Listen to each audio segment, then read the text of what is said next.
Саламатсыздарбы, Кыргыз Тайм каналынын көрүүчүлөрү. Бүгүнкү көрсөтүүбүздө көзү көрбөгөн сатуучуларды башкача алдашат. Азиз ишкер менен маек. Сиз мага башка акча бердиңиз деди, үнүн көтөрө суусундук саткан азиз сатуучу.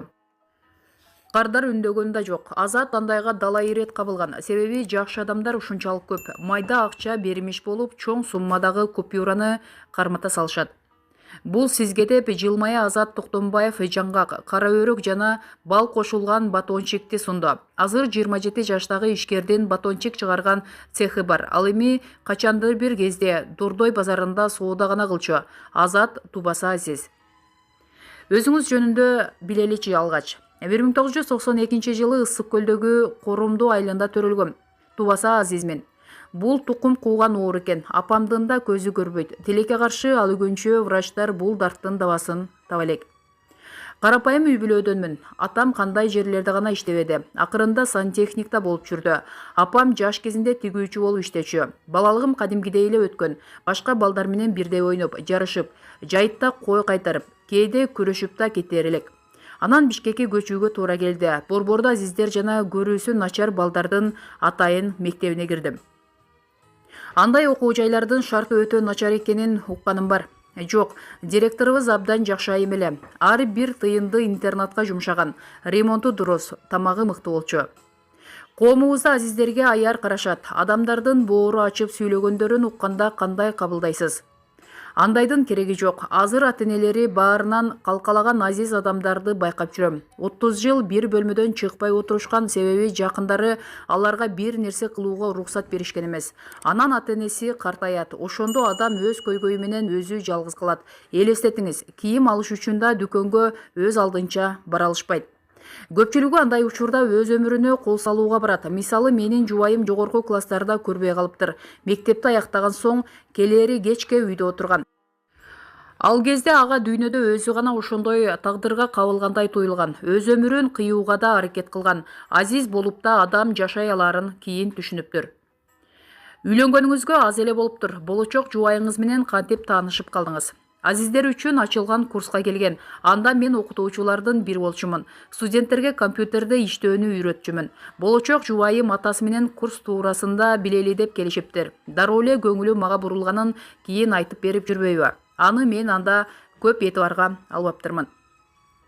Азиз жигиттер, колуктууну оңой эле табаарын уккам. Кыздар үчүн бул олуттуу деле көйгөй эмес окшойт. Ал эми көзү көрбөгөн кыздардын турмушка чыгышы татаал экен. Үйгө андай келиндин келишин каалагандар чанда чыгат дешти эле мага. Дайым эле андай боло бербейт. Бийкеч азиз жигитти сүйүп калат. Бирок дароо туугандары кийлигишип, андан алыс болууга көндүрүшөт. Жубайым экөөбүздүн мамилебизде менин Ысык көлдөн, анын Баткенден болушу көбүрөөк көйгөй жаратты. Себеби аралыгы өтө алыс. Кудай жалгап, эки тарап тил табышты. Сентябрдын 19-унда үйлөнүү үлпөтүбүз өттү. Перзенттүү болууну пландап жатасыздарбы? Албетте, башка бардык түгөйлөрдө эле. Чүрпөңүздө азиз болуп калсачы деп сурай албай жатат окшойсуз. Өздөрү азиз, бирок балдары сак саламат болуп төрөлгөн тааныштарым арбын. Көзү азиз перзент ар кандай үй бүлөдө төрөлүп калышы ыктымал. Андан бир чоң кайгы жаратуунун кереги жок. Университетти аяктагансыз туурабы? Ооба, мектепти бүткөн соң жогорку билим алам деп чечкем. Андан көрө укалоочулардын курсуна барсам дурус болоорун айланамдагылардын баары айтып чыкты. Анткени биздин коомдо азиздер укалоочу болуш керек деген көндүм пикир бар. Ысык көл мамлекеттик университетине тапшырууну тарых мугалими болууну чечкем. Ал жакта мурда азиз студент окуптыр. Анан ЖРТ боюнча туура келген балыма карабастан комиссия кабыл алуудан баш тартты. Түз эле ректорго кирдим. Ал баянымды уккан соң мени бюджеттик бөлүмгө киргизди.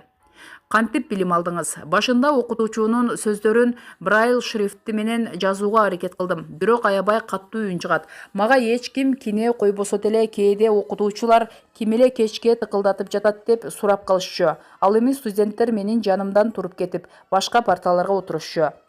Кийин диктофон сатып алдым. Окутуучулардын лекциясын жаздырып алып, үйдөн брайл менен жазып чыкчумун. Ошентип диплом алдык. Бирок мектепке тарых мугалими болуп кирбедим, анткени мени ишке алышкан жок. Бизнес менен кантип алектенип калдыңыз? Көп нерсени ачтым, бир нече жолу банкрот болдум. Бирок баары бир бизнеске умтула бердим. Кантип баштаганыман кеп салайын. Айылда байкем бар. Анын да көзү көрбөйт. Айыл чарбасы менен алек. Экөөбүз арзан 3 тонна картошканы килосун 10 сомдон сатып алдык. Алгачаны жазында тигебиз деп пландаганбыз. Бирок ал убакка дейре картошканын баасы 3 эсеге кымбаттап кетти. 2 тоннасын 60 000 сомго сатып, 1 тоннасын тектик. Келерки күзөдө ошондой жолду тандап 5 тонна сатып алдык. Жазында баа жогорулайт деп күткөнбүз. Бирок телегибизди ташкапты. Тез арада алган баага сатууга туура келди. Жарымы чирип кетип, акчабыз ошентип күйүп кетти. Ошондо да баш тарткыңыз келбедиби? Жок, дагы көп табалы деп үмүт кылдык. Бөлөм менен айнек идиштерди кабыл алчу пунктуна кара жумушчу болуп орноштук. Ал жактагы иш көп жага бербеди. Бирок бизнес боюнча бир демилге жаралды. Биз өзүбүз элден калдыктарды сатып алып, шаардын бөлөк учуна алып барып, кымбатыраак баада сатмак болдук. Баары эле 5 бөтөлкө же 1 кило жезди өткөрүш үчүн жол тартып жүрбөйт да.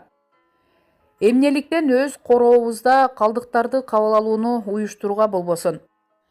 Маркер менен калың барак сатып алып, жарыя жаздык. Апам аны дарбазадан көрүп, анын баарын ким ташыйт деп аябай кыжырданды. Бизге эч ким деле келбейт деп, аны жооткотууга аракет кылдык. Эртеси күнү таңкы саат 6-да бөтөлкө аласыздарбы деп коңгуроо чалынды.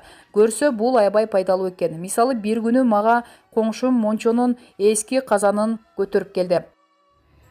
Лом катары 1000 сомго алдым. Кийин курулушчуларга казан катары 4000 сомго өткөрдүм. Ошентип башталып кетти. Жараксыздарын кайра иштетүүгө тапшырып, эски бирок дагы кызмат өтөй тургандары жаңы кожоюндарын тапчу. Бул ишти уланта берер элем. Бирок мени Бишкекке азиздер үчүн уюштурулган акысыз тренингке чакырып калышты. Андан көптү үйрөндүм. Маселен, мурда мен таякчан жүрүүдөн тартынчумун. Жардамга муктаж болгондуктан билген көчөлөрүм менен гана жүрүүгө аргасыз элем. Таяк алганы эркин болуп калдым. Каалаган жагыма бара алам. Тамак жасоону үйрөтүштү. Эмнелерди гана жасабадык. Токоч, торт, айтылуу француз ашканасынан тамактарды жасадык. Бирок азыр аларды жасоону унута баштадым. Ошол тренингден кийин өз алдынча жашоого үйрөндүм. Бир учурду айтып берейин. Ким каралашатсага деп башта апам мени Бишкекке жалгыз жиберүүдөн чочулачу. Кийин бүтүрүү аземине иним экөө келди. Шаарды алар билишчү эмес. Бардык жерди кыдыртып чыктым. Көчөлөрдү, базарларды эркин аралап жүрдүм. Ушунчалык тез баскандыгымдан алар кээде артымдан үлгүрбөй да калып жатышты. Бул жакта сатып алуучу болуп иштедиңиз. Көзү көрбөгөн сатуучуну алдап да кетиши мүмкүн эмеспи? Ушул жөнүндө баары сурайт. Адамдар көзү азиз киши базарда тилемчи болуп жүрөөрүнө көнүп калышкан. Ал эми мен андай көндүм. Көз карашты өзгөрткүм келет. Кофе менен чай баштыктарын сатып алып, термос алып, суусундук, майда чүйдө сатчумун. Алдап кетишет деген көйгөй болгон жок менде. Биринчиден, мен купюраларды өлчөмүнө жараша айырмалай алам. Экинчиден, 3 жыл аралыгында мени бир гана жолу алдап кетишти. Аял киши салфетка сатып алып 200 сом бердим деген. Көнүп калган жаным ишенгем. Көрсө 20 сом гана бериптир. Кыргызстандыктар чындап эле алдоого аракет кылышат, бирок бир аз башкачараак. Маселен, сатып алуучу 100 сом сунуп, 50 сом бердим деп коет. Мага жардам берүүгө ашыгышат. Андай адамдар аябай көп. Кийин бир кыз мага терморюкзак бар экенин айтып калды. Аны далага асынып алып, атайын крандарынан кофе жана чай куюуга болот.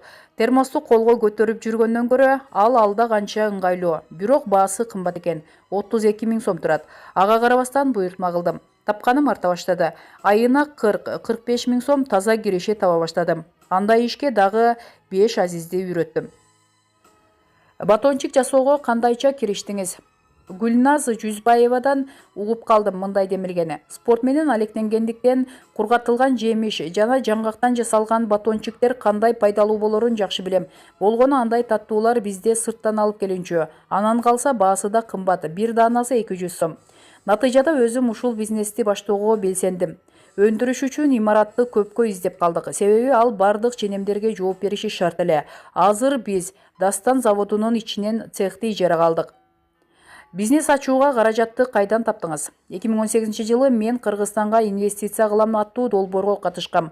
Майыптыгы бар адамдардын арасынан мен биринчи жеңүүчү болуп, 100 000 сом утуп алдым. Ал акчага жемиш үчүн ванна, электрдик эт туурагыч, дат баспаган атайын стол, текчелерди сатып алдым. Азыр жубайым экөөбүз иштетебиз.